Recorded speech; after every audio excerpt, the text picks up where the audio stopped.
guys are here to do at the school today? Well, this is a very special function. It's relatively new. We've only been doing it for, 7 to 10 years now. But a wonderful educator on the East Coast, Mary French, came up with a program after she discovered that children don't have dictionaries. As a matter of fact, It's interesting. yeah, not only, it may be the very first book in 50% of the households of America. Right.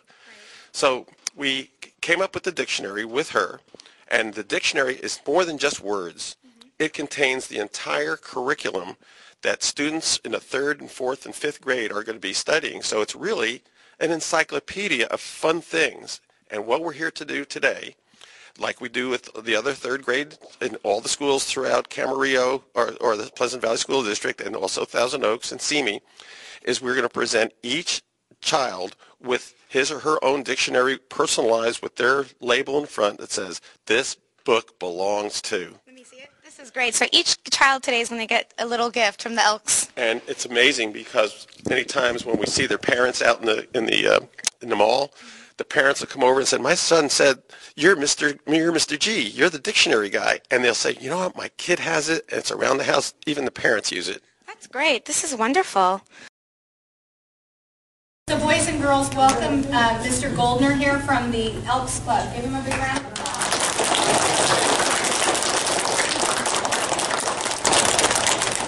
By the way, most people call me Mr. G. It's so much easier to remember Mr. G rather than Mr. Goldner. But either way works. And as you can tell, we're here to have some fun.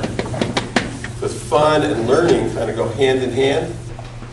And the other thing this is a special day. And special is a kind of an easy word to use. And I'm going to show you that it's going to be special because, one, are you going to have a good time? And two, you're going to pick up some things that you just did before.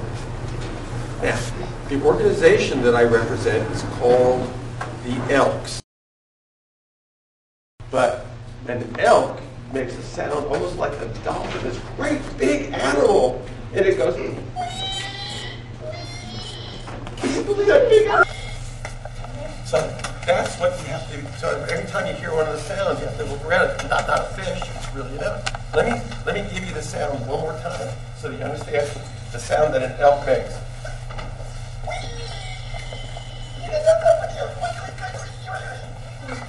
Okay? What? Did I hear another? There's an elk. You guys have an elk here the whole time? That's a special elk. What do you think that is? That's Elroy. You know who he is? He's a comic book character along with the superheroes, and he came all the way here to visit you guys today. He's Elroy the Elk. And he's going to help with our program today. Hello, Elroy. It's good to see you. All these children are eager to meet you, too. He's our drug awareness chairman. Not the chairman, but he's the mascot. He travels all over. And sometimes he gets a little funny and nonsense, so I have to turn him real quick. Okay, so you all know what a dictionary is. Yeah. It helps you with the spelling of words. It helps you with what the words mean. And it tells you how to use them. And that's this whole front part of this book. That's a normal dictionary. I said special, and I showed you that Elroy's here. He's special, right? Yeah. Okay, and he has a special comic book. But let me go into the book itself. I have a very favorite page, 364. So I'm going to go to page 364, and I have to put on glasses, okay, to do this, because I can't read real good. Okay, is that better?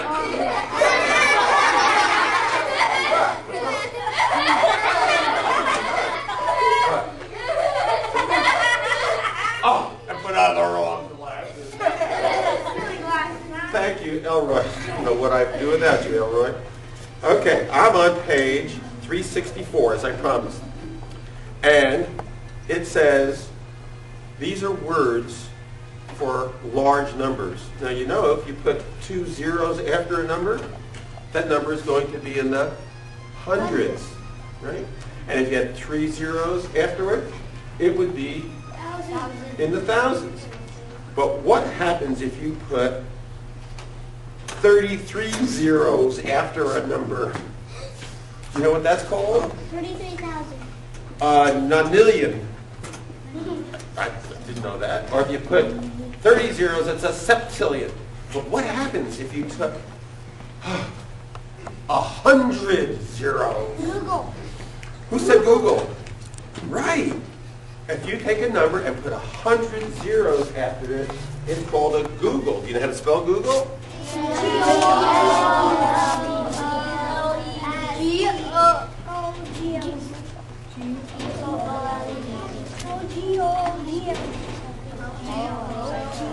Nope, nobody got it. Nope. Nope.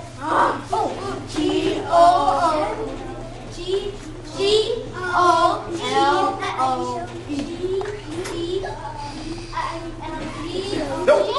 I'm coming over here. I'll be right back. I'll be right back.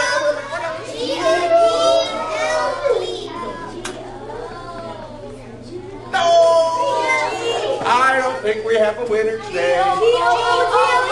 I'll take one more answer. Hands down, please.